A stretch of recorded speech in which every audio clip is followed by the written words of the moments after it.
All right, Jesse on Fire, welcome back to the channel. I have a treat for you guys today. First off, I'm going to show you how I know that Drake's $275,000 bet on Masvidal is not real. Okay, he didn't bet $275,000 on Masvidal. It's not true. It's not true. And this is probably the part where everyone's like, Jesse's a conspiracy theorist. He always says everyone's lying. Well, okay, that's true. I mean, well, partially. Generally, I would consider myself more as extraordinarily adept at recognizing when people are misleading other people and kind of knowing why, figuring out why they're doing it, and then being able to kind of back into the evidence, etc. Now, this one was so simple, it's unbelievable. As a matter of fact, I can't believe that I'm the only person that has publicly picked up on this. But yeah, I mean, in all honesty, the people involved, I'm only going to help them with this video, so there's no reason for me to keep it tight to the vest. I'm going to help. But yeah, it's not going to be that straightforward of a video because it would only take 2 seconds, right? Here's how I know. Here's what they were doing, blah, blah, blah, blah, blah. So you can skip to later if that's the only thing that you're interested in. Because what I'm going to tell you is how I always know and what trauma in my life led me to be such a cynical person with a superpower, which is recognizing bullshit every single time I see it, you know, every single time. So here's the deal, okay? The way that you end up recognizing bullshit is by subscribing to my channel, okay? That's step number one. You subscribe to my channel, immediately you will be blessed with a superpower of recognizing. Every time someone tries to lie to you, you'll be like, I know that's a lie. And I know that because I subscribe to Jesse on Fire. So that's step one, so do that. Good job. Now we can move on. Okay, the real way that you recognize it is you assume, your default setting, okay? Literally, like I'm being totally serious about this, dude.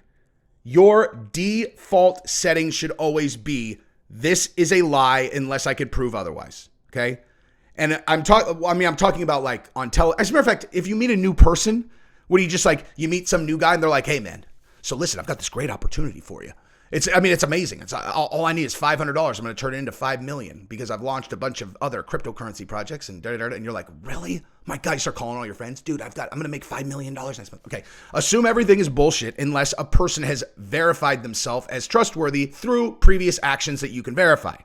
Okay. So that's how you approach meeting new people, right? And on television or on your phone or on your iPad, any kind of media, any kind of created content that isn't, no, just actually end of story. Any kind of creative content, assume there is an agenda and you will be proven correct 99% of the time. Just start here. There is an agenda, right? There's an agenda. Now, what was the outcome of this piece of content? What will people who watch this think? And who benefits from that? Okay. So that's how you do it. Every single piece of content. Okay, so there's basically nothing created by accident anymore. Like nothing goes viral by accident. Everything is intentional. So what's the outcome of that piece of content? Who benefits from that? Oh, interesting. So how complicated would it have been for them to set that up? Not at all. Okay, so that's probably what happened. Okay, it's that simple. Now, how did you end up being so cynical, Jesse? Well, in terms of the content part, I was on I was on 2 reality shows, but more so the first one, where Gabrielle and I got married on a reality show. It seems like they've been dating forever. I've been with Jesse for 3.5 years. We have been together for 4 years. Tuesday, May 26th. I've been offered a wedding with Gabby. We're giving them just 7 days. Day 7, choose the dress. Your boobs are huge. Day 6, talk to the parents. I have some reservations. Day 5, buy the ring. Would you like to try it on? Day 4, tell your friends. Are you sure about this? This is not a good idea. Day 3, tell your ex. I love you. Day 2, freak out. It got really real and really terrifying. Day 1, get the tux. And we faked every single second of that show. The entire thing is a movie, dude. There is nothing about it that's real except for the part where we got married. Literally, like the first take of us getting married, that was genuine. The rest of it, every minute of it, was bullshit. We faked it all, okay?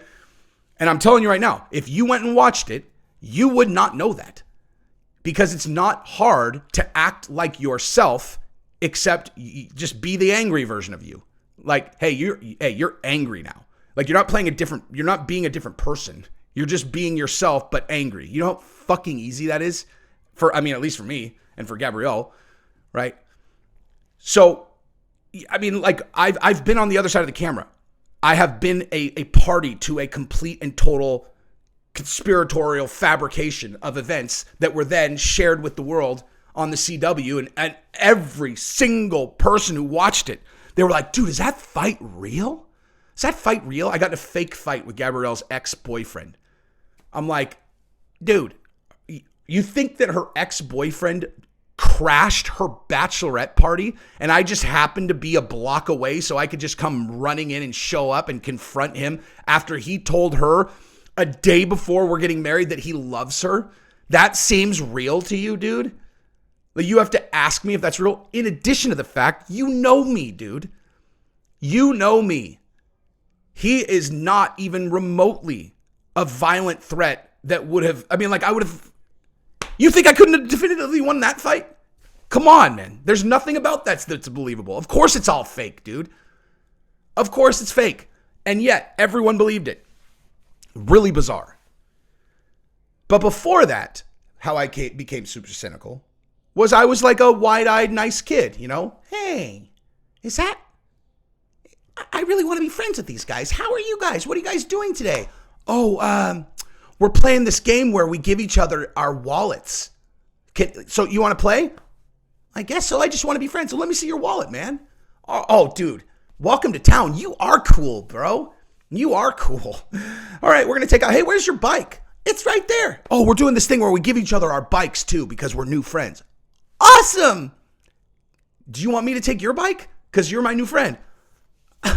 Yeah, of course I do. Take my bike. Take my bike and just do whatever because we're friends now.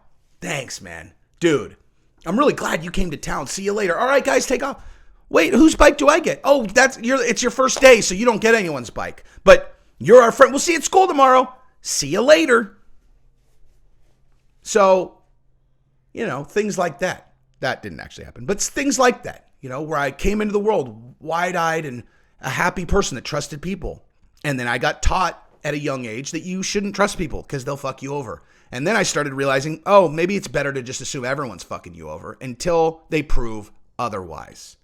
So that is the key to this way of looking at the world. And it's how I knew for 100% sure as soon as I saw this that the Drake bet is not real. Okay? So, blah, blah, blah, blah, blah. Drake bet 275 on Masvidal, and I didn't care. I don't fucking care. But then I actually looked at the post, which I'm going to show you guys right now. Ready? Let's watch it. Boom. And then here's my $275,000 bet.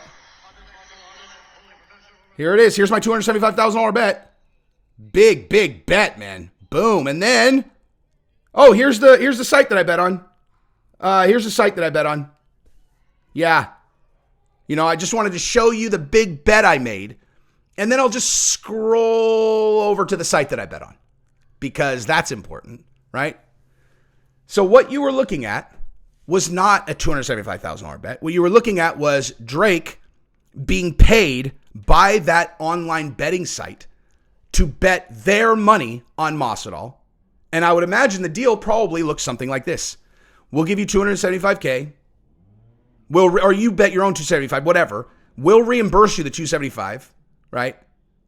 So it's a free bet. And then if you win the bet, we'll pay you out what you win. So he probably did have like money riding on Masvidal. That would be my guess. It's exactly how they structured it is if he wins the bet, they pay it out. So, $600,000 if Masvidal wins. And if he doesn't, you get nothing.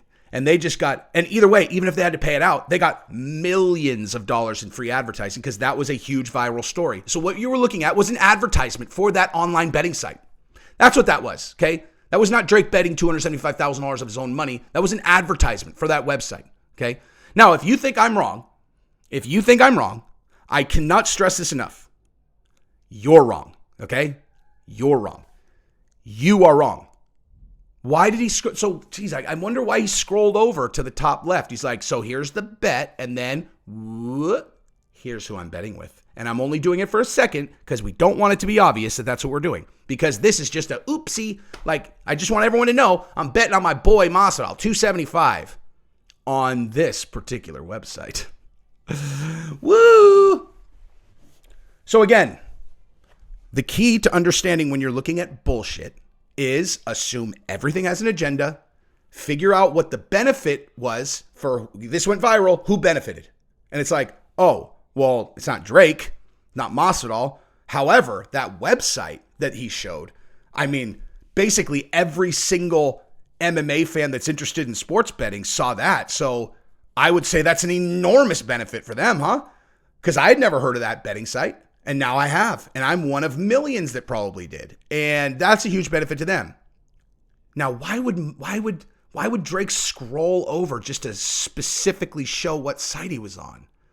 Oh my God, maybe they're behind it. Like maybe this is an advertisement. Maybe. So why would you guys fake anything on the reality show, Jesse? Well, they wanted people to watch it. And if they just showed Gabrielle and I smiling and having fun and having a good time, which is what would happen if we weren't faking it, that's not very good television. But if I pretend to attack her boyfriend, they can put it in the promo and lots of people will watch the show, which is exactly what happened. So, yeah, who benefits? And then how hard would it be for them to have orchestrated that? That should be your equation. And generally, you will land on the correct answer. So, apply that to your life. You're welcome. I love you guys. Peace.